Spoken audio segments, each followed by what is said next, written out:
Materi yang pertama, penegakan keadilan. Quran Surah An-Nisa ayat 135. A'udzu billahi minasyaitonir rajim.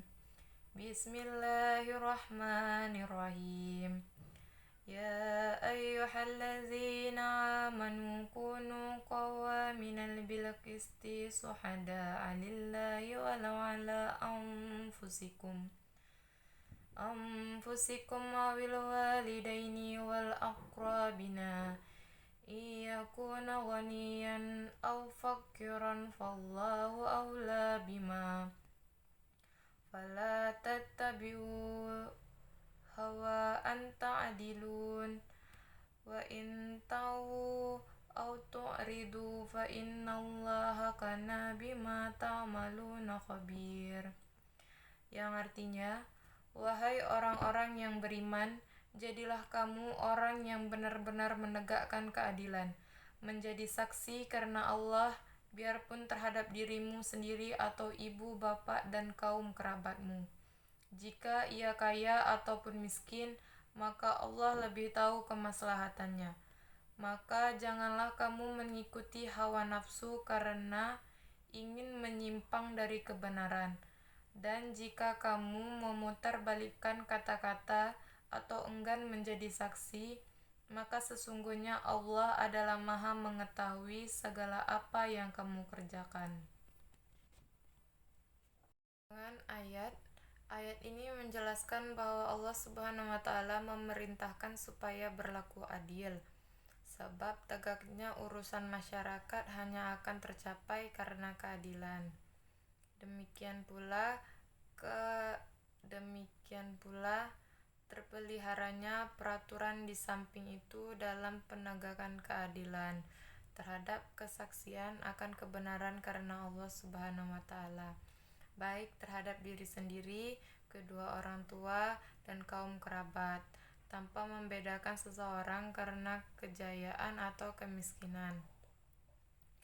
Dan Allah juga menegaskan secara sempurna dan penuh perhatian, kamu jadikan penegak keadilan sebagai sifat yang melekat pada diri kamu, dan laksanakan dengan penuh ketelitian, sehingga tercermin dalam seluruh aktivitas lahir dan batinmu. Oleh sebab itu, berhati-hatilah agar jangan sampai kalian pilih kasih terhadap orang kaya karena tamak kepada kebaikannya dan takut akan kejahatannya. Dan janganlah pula terhadap orang miskin yang biasanya dikasih sehingga membuat kamu bertindak tidak adil. Maka janganlah kamu menjadikan kondisi itu alasan untuk tidak menegakkan keadilan. Allah menyuruh berlaku adil dan menjadi saksi-saksi di atas kebenaran, walaupun terhadap diri sendiri, karena keadilan dan kebenaran di atas segalanya. Setiap mukmin harus selalu melaksanakan amar ma'ruf nahi mungkar semata-mata karena Allah Subhanahu wa taala dan bertujuan untuk mencari keadilannya. Materi yang kedua, negeri ideal. Quran Surah An-Nahl ayat 112. A'udzu billahi minasyaitonir rajim. Bismillahirrahmanirrahim. وضرب الله مثلا قرية كانت آمنة مطمئنة يأتيها رزقها رغدا من كل مكان فكفرت بأنعم الله فأذاقها الله لباس الجوع والخوف بما كانوا يصنعون ولقد جاءهم رسول منهم فكذبوه فأخذهم العذاب وهم ظالمون. Yang artinya, dan Allah telah membuat suatu perumpamaan dengan sebuah negeri yang dahulunya aman lagi tentram. Rezekinya datang kepadanya melimpah ruah dari segenap tempat, tetapi penduduknya mengingkari nikmat-nikmat Allah. Karena itu Allah merasa kepada mereka pakaian dan kelaparan kepada mereka, disebabkan apa yang selalu mereka buat, dan sungguh telah datang kepada mereka seorang rasul dari kalangan mereka sendiri, tetapi mereka mendustakannya. Karena itu mereka ditimpa azab dan mereka adalah orang yang zalim. Kandungan ayat. Allah membuat suatu perumpamaan sebuah negeri yang dahulu aman lagi tentram, yang rezekinya datang kepadanya melimpah ruah dari setiap tempat, tetapi penduduknya mengingkari nikmat-nikmat Allah. Negeri yang dijadikan sebagai perumpamaan di sini ada kemungkinan hanya merupakan negeri yang diandaikan dan diasumsikan keberadaannya, atau ada kemungkinan negeri itu adalah negeri tertentu yang memang benar-benar secara nyata, yaitu negeri Mekkah atau negeri yang lain. Namun kebanyakan ulama tafsir mengatakan negeri tersebut adalah Mekkah dan penduduknya, karena dulunya negeri Mekkah adalah negeri yang aman, tentram, damai, dan tenang, menarik banyak orang yang ada di sekitarnya, dan barang siapa yang masuk ke Mekkah ia menjadi aman tanpa rasa takut. Lalu para penduduknya mengingkari nikmat-nikmat Allah, dan di antara nikmat yang paling agung adalah pengutusan Nabi Muhammad SAW. Akibatnya Allah Subhanahu wa Ta'ala pun menimpakan kepada mereka bencana kelaparan dan ketakutan. Setelah makmur, sejahtera, aman, dan sentosa, mereka terus bersikukuh menentang Rasulullah SAW. Beliau pun memanjatkan doa tidak baik terhadap mereka.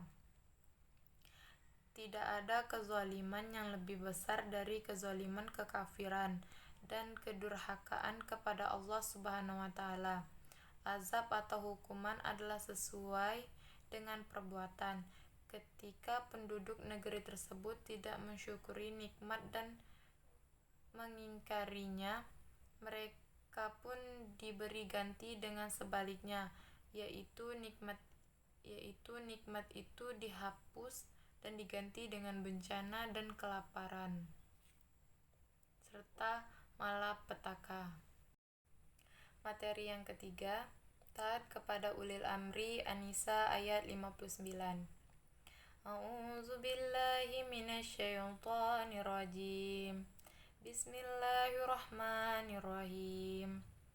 Ya ayyuhallazina amanu atiiullaha wa atiiur rasula wa ulil amri minkum. Fa in tanaza'tum fi shay'in farudduhu ilallahi wa rasuli in kuntum tu'minuna billahi wal yawmil akhir. Zalika khairun wa ahsanu ta'wila. Yang artinya, hai orang-orang yang beriman, taatilah Allah dan taatilah Rasul dan ulil amri di antara kamu. Kemudian jika kamu berlainan pendapat tentang sesuatu, maka kembalikan ia kepada Allah, Al-Quran, dan Rasul. Jika kamu benar-benar beriman kepada Allah dan hari kemudian, yang demikian itu lebih utama bagimu dan lebih baik akibatnya. Kandungan ayat. Ayat ini memerintahkan umat muslim agar mentaati putusan hukum. Ketaatan terhadap ulil amri ini perlu dijalankan dengan syarat, yaitu ketaatan dapat dilakukan setelah ada ketaatan ulil amri kepada Allah dan Rasul-Nya. Dalam surah ini juga mengandung perintah untuk kembali kepada Allah dan Rasul jika terjadi selisih pendapat. Ayat ini dapat diamalkan dengan cara mentaati orang-orang yang diserahkan amanat kepada mereka. Sekian dan terima kasih.